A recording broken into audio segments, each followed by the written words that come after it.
The big three, Nadal, Federer and Djokovic, have been dominating men's tennis for more than a decade. Many people consider the Nadal-Federer rivalry to be the best ever in tennis. But in recent years, it has faded and Nadal-Djokovic rivalry has become very intense. In reality, this rivalry was great to watch since Novak met Nadal for the first time. It was overshadowed by Rafa and Roger's rivalry, which was at its peak during that time. Nadal and Federer faced off against each other 40 times. This includes Grand Slams and ATP tournaments. Nadal is ahead by a huge margin of 24 to 16.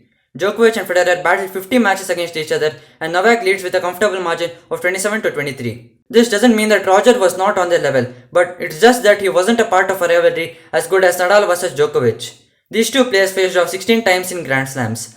Nadal is in lead with 10 to 6. But this isn't the best comparison, as 8 of these matches were played in French Open, which is Nadal's living room. Only 2 matches were played in Australian Open, which is Djokovic's hunting ground.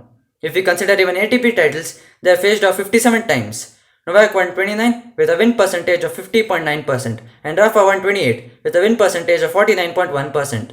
Nadal has a chance to equalize the head-to-head record in the French Open semi-final, which is why the match is of great significance to their rivalry. The 2012 Australian Open between these two legends is regarded as one of the greatest matches in tennis history. It was a 5-setter and went on for 5 hours and 53 minutes, which is still the longest Grand Slam final match in the 21st century. These guys are limitless and have been consistently breaking records over the years. Nadal has won 13 French Open titles, which is obviously a record, but the player with the second most titles is Bjorn Borg with 6, which is not even half of Nadal's total.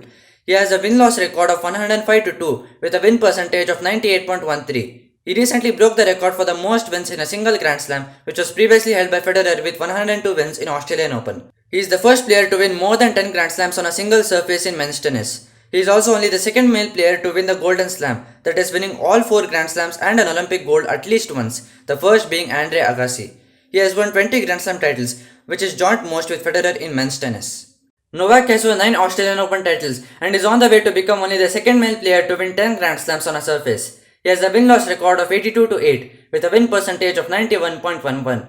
Only Federer has more wins than him on the surface, but he has played 32 more matches than Novak. Novak is the only player to beat Nadal in all 4 Grand Slams, but the same cannot be said about Nadal against Novak as he has never won an Australian Open match against him.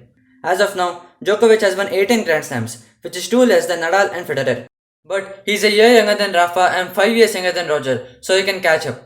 This rivalry will go on for at least another year, and these two players are constantly pushing each other to play their best tennis. Even after dominating and winning matches, they stay humble and respect each other.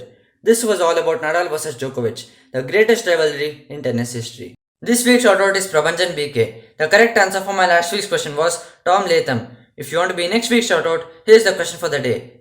If we take men's, women's and mixed doubles into consideration, which pair is the most successful in tennis history? The first person to get the correct answer for this question is going to get a shoutout in my next video. So please don't forget to like, comment, share and subscribe to my YouTube channel. Until next time. It's running.